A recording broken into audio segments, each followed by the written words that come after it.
السلام عليكم ورحمة الله وبركاته. أهلا وسهلا بكم جميعا، حياكم الله، حياكم، بارك فيكم جميعا.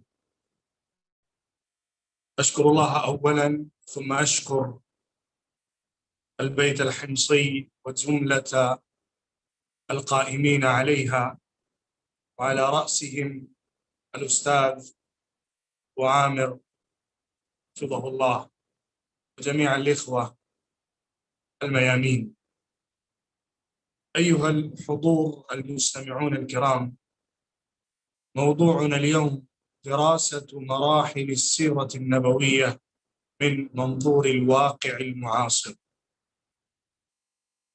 لا أستطيع أن أقدم محاضرة طويلة لأن الليل متأخر والوقت يدلهمنا، فأختصر المحاضرة، أقتصر الكلام بإذن الله على بعض النقاط المهمة حول دراسة السيرة النبوية. قبل أن نخوض في صلب الموضوع، دعوني ألفت أنظاركم إلى نقطة مهمة، وهي أهمية دراسة السيرة النبوية بتطبيقها على الواقع المعاصر. إخوة الأفاضل، إن موضوع السيرة النبوية موضوع شيق رائق رائع لدى كل المسلمين في كل الزمان، لأنها قصة حبيبهم المصطفى صلى الله عليه وسلم، ولأنها مصدر ومنبع تاريخهم الأصيل، ولأنها مصدر نصهم التشريعي، ولأنها أساس تقدمهم وازدهارهم وعلوهم في الزمان وفي تاريخهم. نظرا إلى جوانب مختلفة، لا يسع المسلمين أبدا أن يغمضوا أعينهم عن السيرة النبوية بمراحلها المختلفة حتى يقتبسوا من أشعتها وينتهجوا بنهجها سبلا لحياتهم في كل زمان ومكان. إن واقعنا المعاصر واقع عصيب، واقع خطير، وواقع مؤلم مؤسف جدا بوضع المسلمين فيه. فإذا اقتبسنا من مشكاة النبوة والرسالة المحمدية الطرق والسبل لاقتحام العقبات الكؤود في زمننا الراهن، ولعبور المواقف الحاسمة الحساسة لدى الأمة المحمدية المعاصرة، فكان الواجب أن نقف وقفات صارمة على السيرة النبوية. وهذه الوقفات وقفات تفكير وتأمل، ووقفات تطبيق وإعمال على الواقع المعاصر.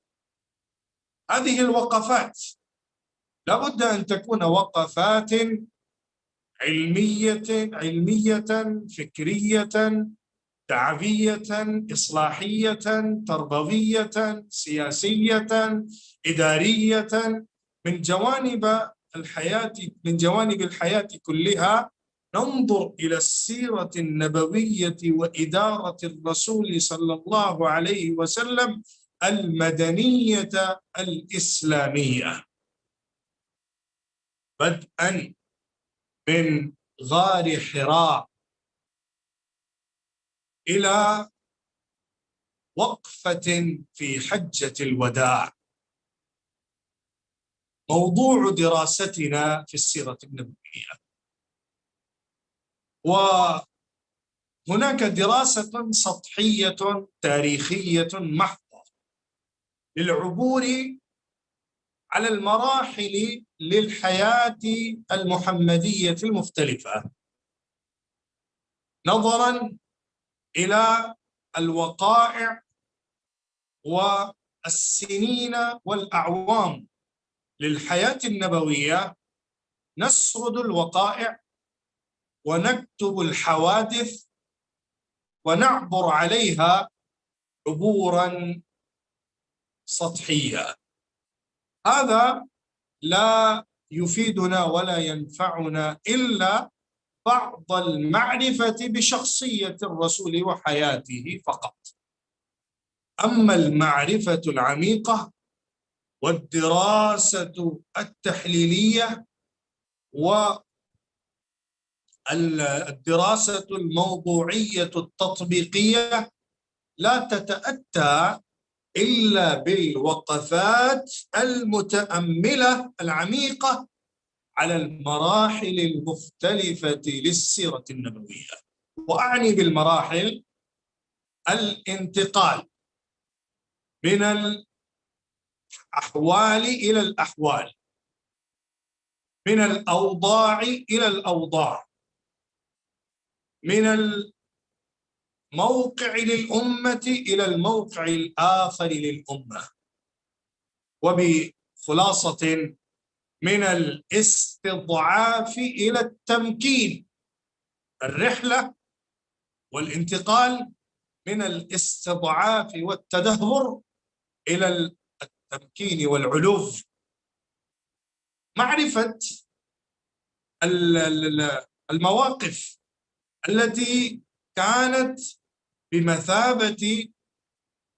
بمثابة لافتات الطرق، إشعارات الطرق لانتقال الأحوال والأوضاع للأمة، وبعد المعرفة تطبيقها على الواقع المعاصر.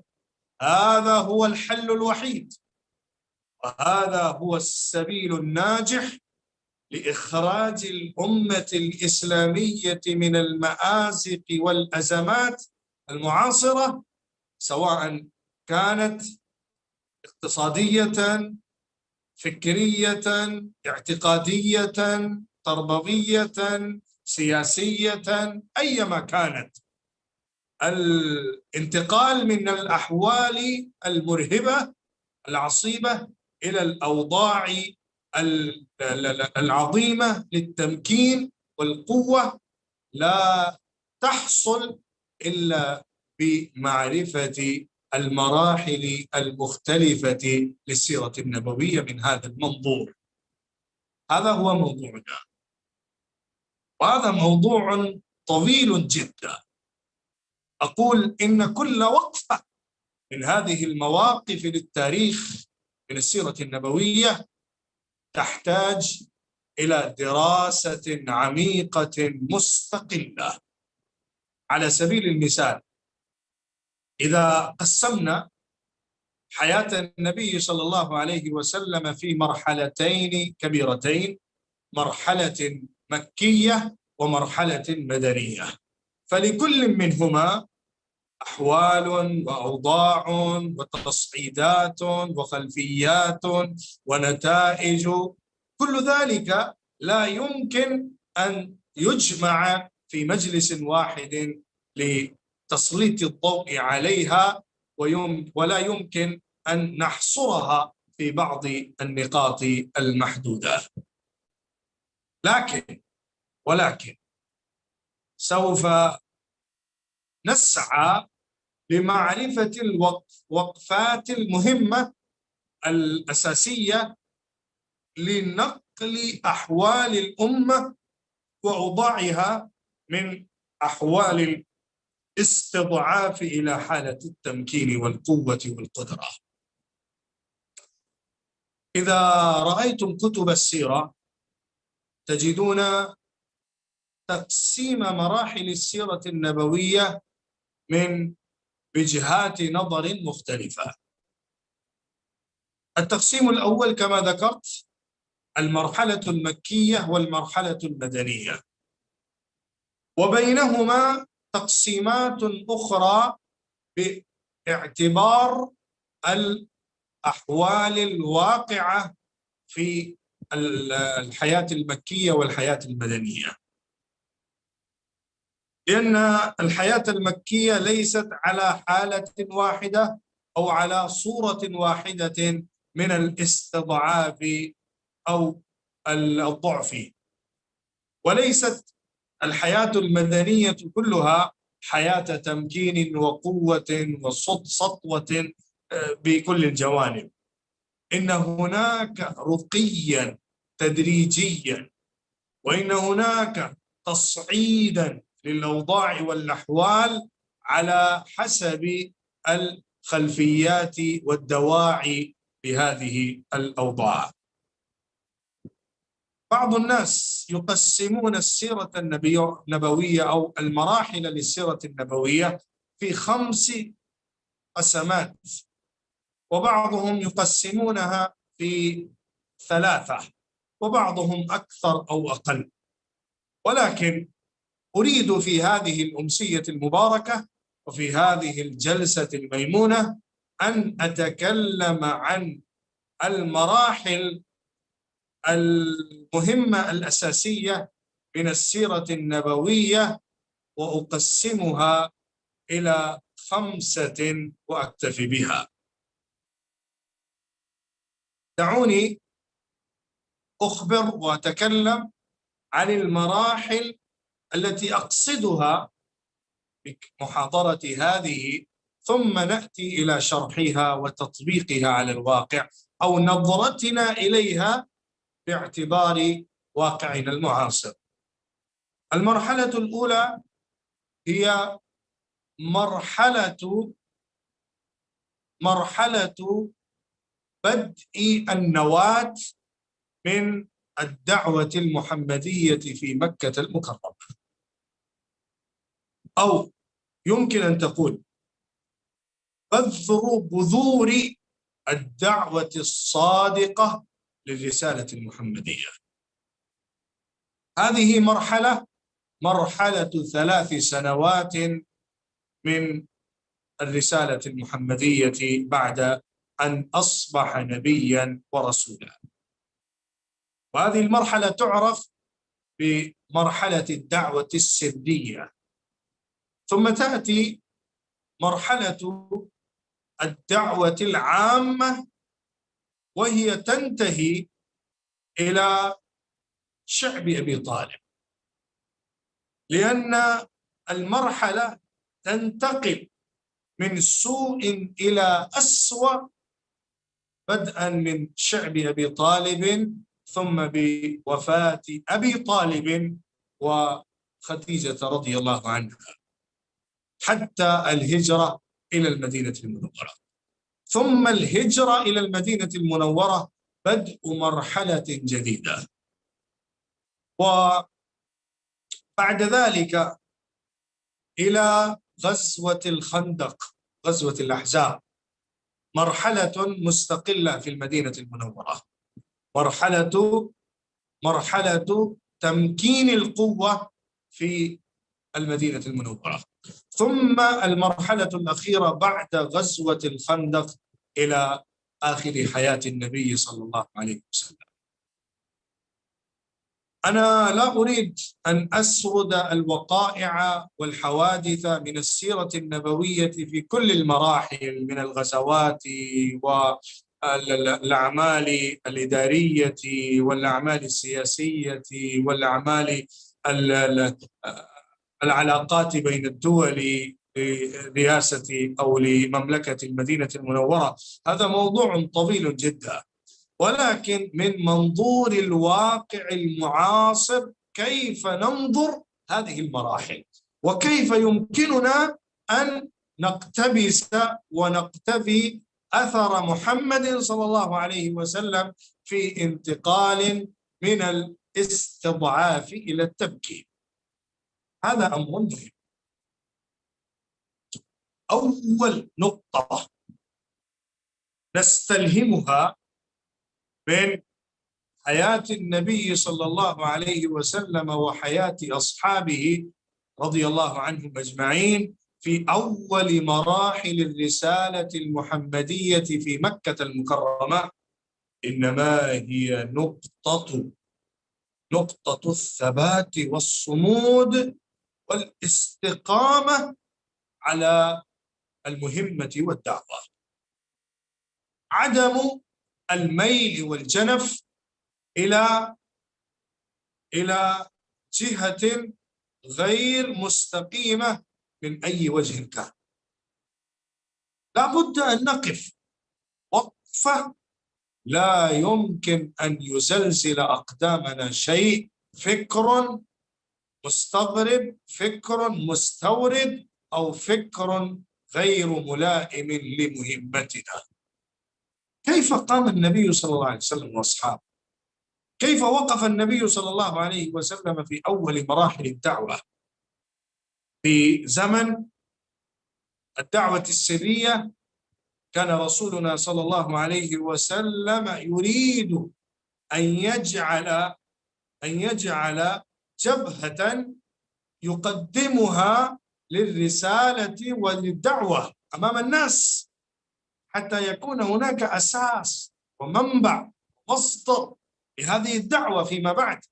فبدأ من بيته ومن أسرته ومن أصدقائه ومن أقاربه حتى أكمل هذه الدورة التي هي دورة أقارب وأهل وأصدقاء الرجل، ليتمكن من إبلاغ الرسالة إلى من هو أول مخاطب بهذه الدعوة، لتتم الحجة على من هو أقرب إليه، ليقوم من يقوم معه ويبعد من يبعد عنه.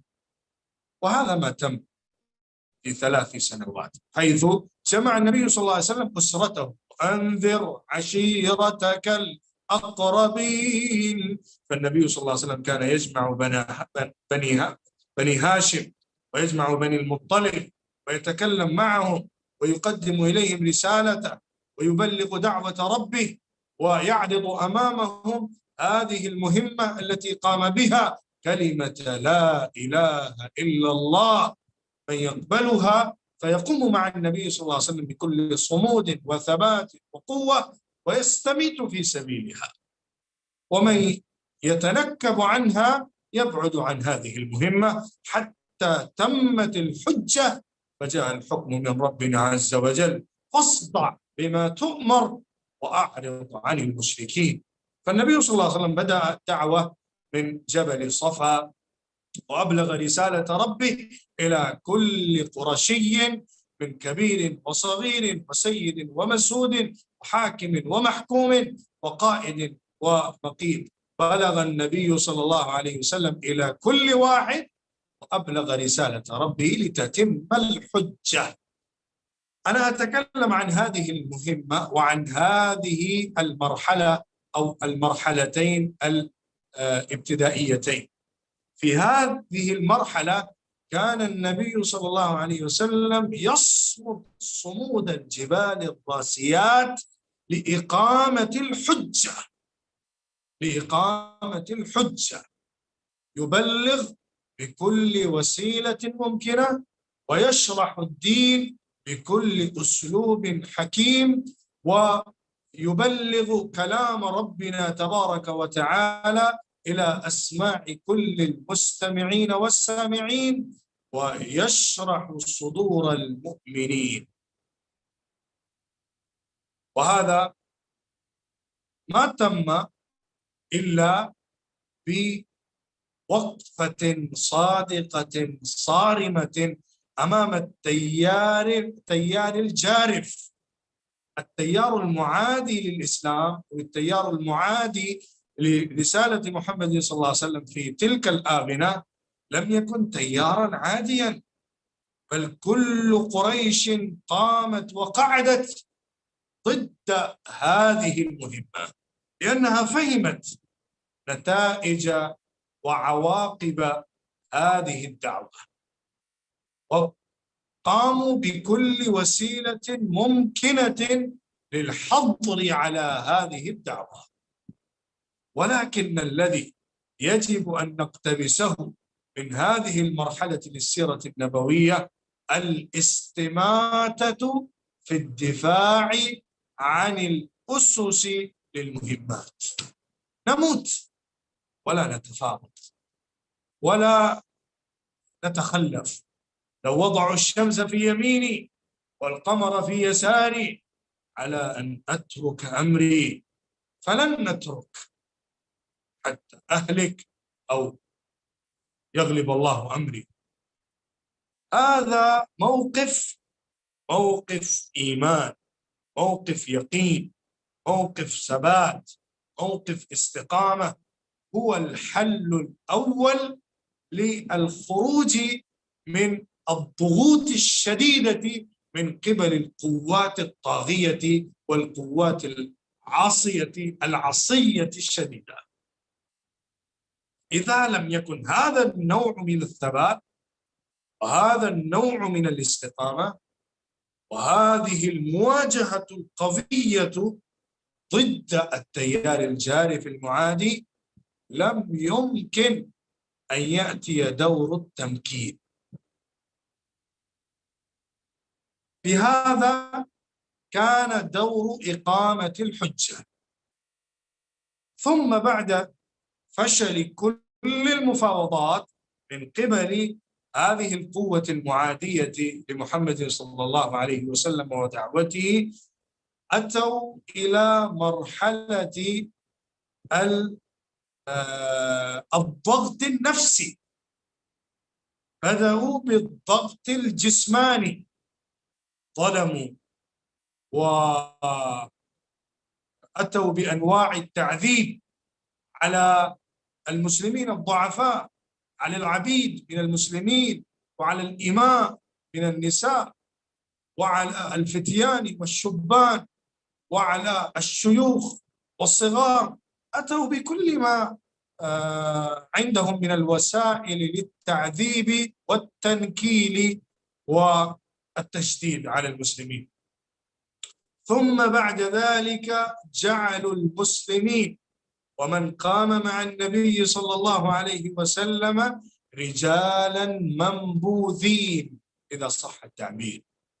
لا يمكن أن نتكلم معه، أن نتفاوض معه، أن نجلس معه، أن نعاشرهم، أن نجتمع معهم، أن نتجر معهم، أن نتعامل معهم مقاطعة تامة. هذه المرحلة مرحلة أشد، لأن الإنسان قد يتحمل الأذى الجسماني ولكنه قد لا يتحمل الأذى النفسي. إذا قابل أحد مقاطعة اجتماعية فإن ذلك أشد تعذيب للإنسان. فمر النبي صلى الله عليه وسلم بهذه المرحلة ولم يتمكن من مكة المكرمة. وبعد ذلك مات أبو طالب العضد القوي، اليد الشفيقة الرحيمة على النبي صلى الله عليه وسلم. وماتت زوجه الحبيبة الصادقة الوفية خديجة بنت خويلد رضي الله تعالى عنها. فكان مصيبة تلو مصيبة ومشكلة بعد مشكلة. ولكن النبي صلى الله عليه وسلم ما انهزم نفسيا ولا عمليا. هذا مهم جدا. نقطة: الانهزام الفكري أشد من الانهزام العسكري. الانهزام العسكري قد يكون سببا لتنشيط الجبهة ولتنشيط المجتمع، ولكن الانهزام الفكري لا يعني إلا موتا للأمة. فلم ينهزم النبي صلى الله عليه وسلم، ذهب إلى الطائف وقابل ما قابل في طائف، رجع يائسا كئيبا حزينا من سلوكهم وتعاملهم، ولكنه لم ينهزم نفسيا. في سبيل الدعوة أهم شيء للدعاة القوة النفسية وعدم التأثر سلبيا بالحوادث والوقائع المضادة لمهمته. من نجح في هذا الأمر وتغلب على النفسيات السلبية فلا يهزمه شيء إذا كان صادقا ووفيا لمهمته. وهذا ما حدث بالنبي صلى الله عليه وسلم، فعلوا ما فعلوا. هذا يتصور من السلوك السيء مع هذا الرجل الشريف الكريم العظيم الجليل من قبل الأقارب والأصدقاء ومن قبل الأهل والأولاد والشبان والفتيان في المجتمع الواحد، ومع القرناء في الطائف. ماذا يتصور فوق ذلك؟ ولكنه لم ينهزم نفسيا. انظروا هنا، أريد أن أقف وقفة يسيرة على دعوة النبي صلى الله عليه وسلم حينما يرجع إلى الطائف. اللهم إني أشكو إليك ضعف قوتي وقلة حيلتي وهواني على الناس، إلى من تكلني؟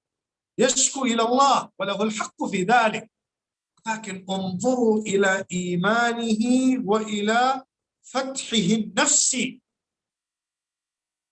إن لم يكن بك غضب علي فلا أبالي، أنا أبالي، يقع ما يقع بي ولا أعتبره شيئا إذا لم يكن أنت غضبان علي.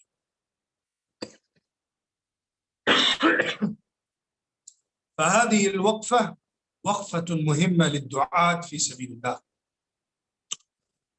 الانهزام النفسي موت على الدعوة، موت على المهمة، موت على الرسالة. فمشكلتنا اليوم نحن منهزمون نفسيا وفكريا. نحن لا نقابل التيار الفكري كما نتفكر عن المقابلة للتيار العسكري. أين تلك القوة اليافعة والقوة المتدفقة في الشباب المسلم وفي الشبان المسلمين اليوم؟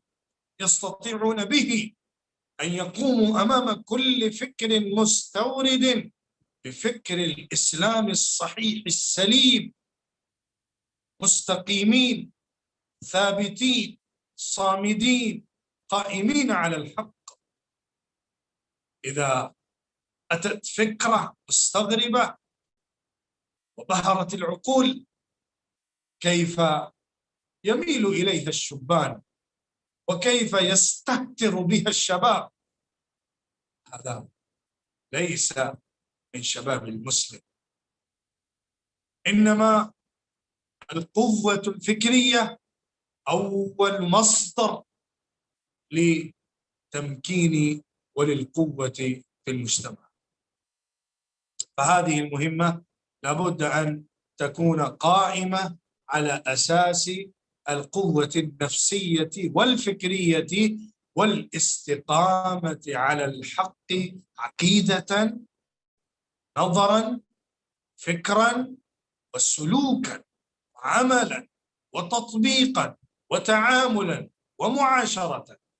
هذا أيضا واجب ومهم. ثم نأتي إلى مرحلة ينتقل الأمر من الاستضعاف إلى بعض التمكين، عبورا على جسر التضحيات، عبورا على جسر التضحيات، وإثباتا للجدارة للبقاء، إثباتا للجدارة بالبقاء بعدم الانهزام أمام طغيان وتيار جارف معاد نفسيا وفكريا جاء دور الانتقال إلى مرحلة التمكين. إخوة الأفاضل، إن العهد المدني لم يكن إلا ثمرة من ثمار العهد المكي. من أراد أن ينتقل إلى العهد المدني من غير اجتياز مرحلة مكية فإنه يعيش في خيال. لابد أن يأتي العهد المدني بعد العهد المكي. أثبت نفسك، أثبت نفسك، ثم قم بكل ما يتوفر لديك من القوة لإقامة مكانتك ولإقامة رسالتك، قوة عسكرية. لكن إذا نظرنا إلى المرحلة المدنية فلا نجدها على سواء أو على مرحلة مستقيمة على نهج واحد، بل إن فيها مراحل متنوعة، وإن فيها تدرج وتنقل من وضع إلى وضع ومن حال إلى حال، أجمع كلها في مرحلتين وفي تقسيمين: مرحلة بعض التمكين أو نواة التمكين، ومرحلة التمكين والقوة التامة. في مرحلة ابتدائية للعهد المدني كان وضع المدينة المنورة لم يكن صالحا للبقاء الطويل مع هذه الأمة المستوردة الآتية من مكة المكرمة إلى المدينة المنورة، ومواجهة القوة المعادية من قبل قريش ومن قبل ضواحي المدينة المنورة ومن قبل أهل نجد ومن قبل القبائل المجاورة للمدينة المنورة والنائية عن المدينة المنورة الحليفة لمكة المكرمة. البقاء في هذه الجزيرة الصغيرة لم يكن بنجاح إلا معجزة من معجزات الرسول عليه الصلاة والسلام. كيف نجح نجاحا باهرا وإنجازا تاما في بناء الأمة بأكملها في المدينة المنورة مستقلة عن غيرها في كل الشؤون وفي كل الأمور. النبي صلى الله عليه وسلم ركز على تثقيف الأمة في المرحلة الأولى في المدينة المنورة، تثقيفا علميا، تثقيفا فكريا، تثقيفا إداريا، تثقيفا سياسيا، تثقيفا قلبيا وروحيا. النبي صلى الله عليه وسلم كان يركز على جوانب التربية في المدينة المنورة، ولكننا نقرأ في كتب السيرة الغزوات والمهمات، المعارك، القتل، القتال، هذا أيضا نصيب من السيرة النبوية، ولكنه ليس كل السيرة. لابد أن نقرأ بين الغزوات وبين المعارك جوانب تربية الأمة، تثقيف الأمة، بناء الأمة، القيام بالمملكة المدنية الرشيدة الصالحة بكل الجوانب المختلفة من الإدارية والعسكرية والإصلاحية والعبودية والتربوية. لابد أن نركز على كل الجوانب حتى نعلم كيف يمكن ترشيد الصحبة الإسلامية في الوقت المعاصر. لابد أن يكون التثقيف الصحيح الرشيد والإصلاح التربوي للأمة الإسلامية التي تقوم بمهمات كبيرة وتلعب دورا رياديا لتوجيه الإنسانية والبشرية كلها، لا بد من تثقيف الأمة، تربية الأمة، تزكية الأمة، إصلاح الأمة، تسليح الأمة بكل أسلحة علمية وفكرية وثقافية وتربوية، إضافة إلى عسكرية وسياسية. هذا ما تحقق في المدينة المنورة، لأن العواقب والآثار للغزوات كانت مهمة. الله سبحانه وتعالى يتكلم في القرآن الكريم عواقب الغزوات، ويتعرض للأحوال للأمة الإسلامية إثر الغزوات، كما ترون في سورة آل عمران كيف تكلم الله سبحانه وتعالى وكيف تحدث ربنا عز وجل عن أحداث غزوة أحد، وماذا حصل للمسلمين، وماذا حصد المسلمون بعد هذه الغزوة، ماذا كان مواضع الضعف والقوة في الأمة الإسلامية، ما هي الجوانب التي لا بد من التركيز عليها في تربية الأمة، ماذا يكون في نظر الأمة الإسلامية من اتباع الرسول وطاعته صلى الله عليه وسلم وأهميته، وماذا كان أثر أعمالهم على نتائج مهماتهم. هذا ما نجد في تعقيبات الله سبحانه وتعالى على أحداث أحد في سورة آل عمران. لابد من دراسة هذه الأمور في السيرة النبوية، وهذا ما نمر بها مر الكرام، ولا نلتفت إليها التفات المتأمل، حتى نقتبس منارات السبل إلى النجاح وإلى تثقيف الأمة في وقتنا المعاصر، وهذا ما كان واجبا علينا. ثم بعد غزوة الخندق، بعدما أتت كل العرب 10,000 مقاتل، أتوا بكل أسلحة ممكنة متوفرة لدى قريش وغطفان وحلفائهم، القوة الكبرى أتت على المدينة المنورة للقضاء عليها بكل وسيلة ممكنة. لكن كيف استطاع المسلمون أن يصمدوا أمامهم صمود الجبال الراسيات؟ لا ندرس السيرة النبوية بأنهم أتوا وأتى الريح وذهبوا ولم يستطيعوا أن يقوموا طويلا وراء الخندق وانهزموا فرجعوا وفروا.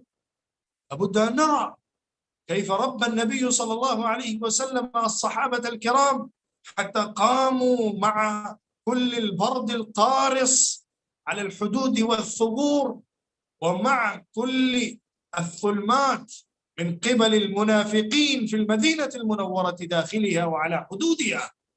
كيف كان المسلمون يملؤون بطونهم بالأحجار، يعني يربطون على بطونهم الأحجار ويعملون مع النبي صلى الله عليه وسلم. هذا ما جعل المسلمين ناجحين، هذا ما وفقهم للحصول ولتسلم نصر من الله سبحانه وتعالى.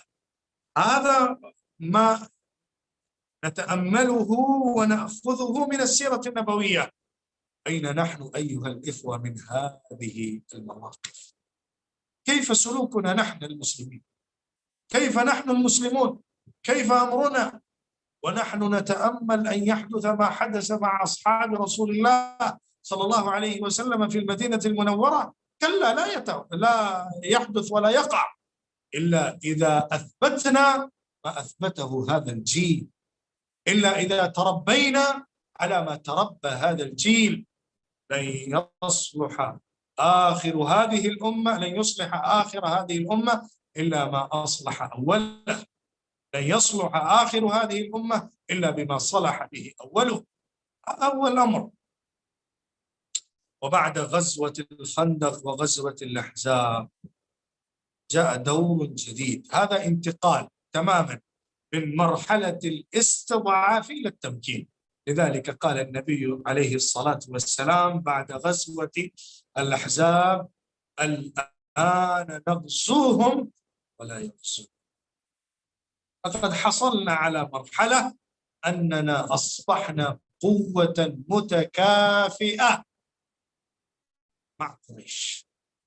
الآن نصالحهم على شروطهم وشروطنا، فوقع صلح الحديبية. ثم وقع بعد ذلك في داخل المدينة المنورة التغسيل التام من الأجناس ومن أنجاس العقدية وأنجاس الفئات المنافقة في المدينة المنورة. كان تطهير المسلمين، تزكية المسلمين أكثر، مع إنشاء المهمات الجديدة وراء على ضواحي وعلى أعمال المدينة المنورة. وأهم شيء من ذلك كله إبلاغ الرسالة إلى ما وراء جزيرة العرب، اتساع نطاق دائرة الرسالة المحمدية وجعلها دعوة عالمية. لما خاطب النبي صلى الله عليه وسلم ملك فارس، ملك الروم قيصر، وملك مصر، وملك اليمن حبشة، وملوك مدائن والمناطق الأخرى، كان هذا إعلانا صريحا أن هذه الدعوة ليست محصورة في الجزيرة العربية، إنها رسالة عامة، إنها رسالة شاملة لكل الدنيا. قل يا أيها الناس إني رسول الله إليكم جميعا. إن النبي صلى الله عليه وسلم ورسالته عامة شاملة لكل الناس إلى يوم القيامة. هذا ما تحقق بإرسال الرسائل إلى الملوك المختلفة في المناطق العربية وغير العربية في هذا الزمن. وبعد ذلك استطاع النبي صلى الله عليه وسلم أن يأتي ويرجع إلى مكة المكرمة غالبا حاكما متسلطا. وهذا ما تحقق بتوفيق من الله، أنه أخرج من هذه البلدة يحفظ نفسه من أيدي شرير مكة المكرمة، أوباش مكة المكرمة، ويرجع فاتحا غالبا متغلبا على سلاطين مكة. ولكن كيف كان سلوك النبي صلى الله عليه وسلم مع هؤلاء؟ هذا أيضا درس عظيم من السيرة النبوية. لذلك لم يصف الله سبحانه وتعالى نبيه بميزته كما جعل هذه الميزة، حيث قال في سورة قلم: إنك لعلى خلق عظيم، كما قال: وما أرسلناك إلا رحمة للعالمين، إضافة إلى مهماته ودعوته ورسالته. كان سلوكه مع الناس، أخلاقه مع الناس، تعامله مع الناس بنفسه دعوة إلى حق هذه الدعوة، إلى حق هذه الرسالة. فهكذا انتقل النبي صلى الله عليه وسلم في وقت قصير جدا من مراحل الاستضعاف إلى مراحل التمكين والقوة. ولا بد أن ندرس مع الحوادث والوقائع العسكرية الحربية ما بينها من الدروس والعبر التي تتعلق بتربية الأجيال، والتي تتعلق بتصفية الصفوف، والتي تتعلق بتفكير عقلي ونفسي وتزكية تربوية وروحية نفسية. هذا ما نستلهمه هذه الوقفات للسيرة النبوية، ونرى واقعنا المعاصر، ونرى أحوالنا وأوضاعنا في البلدان العربية وفي البلدان الإسلامية وفي بلدان الأقليات المسلمة، ونطبق المراحل المختلفة للانتقال من طور إلى طور في سبيل التمكين من مشكاة الرسالة المحمدية. وهذا هو السبيل الوحيد الذي يمكن أن نعبر به هذه الأوضاع التي نحن نمر بها. فإن ربنا قال لنا صريحا وكفاه قائلا: لقد كان لكم في رسول الله أسوة حسنة لمن كان يرجو الله واليوم الآخر وذكر الله كثيرا. إذا أنتم تريدون النجاح في الدنيا وفي الآخرة وكنتم صادقين في إيمانكم، فعليكم اقتفاء أثر النبي صلى الله عليه وسلم والتحلي بأسوته، وهذا هو سبيل النجاة والنجاح والخروج من المآزق إلى السعادة وإسعاد البشرية. ولا يسعني إلا أن أحمد الله سبحانه وتعالى على توفيقه للجلسة هذه، الجلوس معكم في هذه الأمسية المباركة، في هذه الليلة المباركة الميمونة، وللمشاركة والمذاكرة بعض الأفكار المتعلقة بالسيرة النبوية والحياة لرسولنا صلى الله عليه وسلم، لعل ذلك خير سبيل وخير دليل على المهمات التي نحن نقوم بها، كيف ننجحها وكيف ننجزها في هذه الدنيا المعاصرة.